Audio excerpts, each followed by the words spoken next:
భారతదేశం నా మాతృభూమి.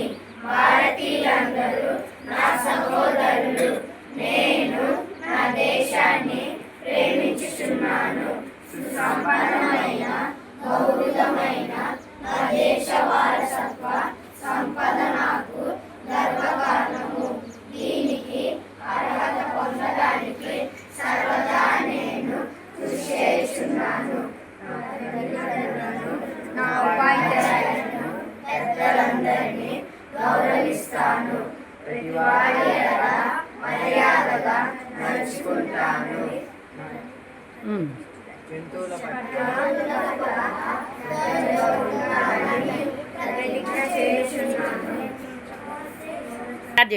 నా దేశం పట్ల నా ప్రజల పట్ల సేవానిధికి కలిగి ఉంటానని ప్రతిజ్ఞ చేస్తున్నాను.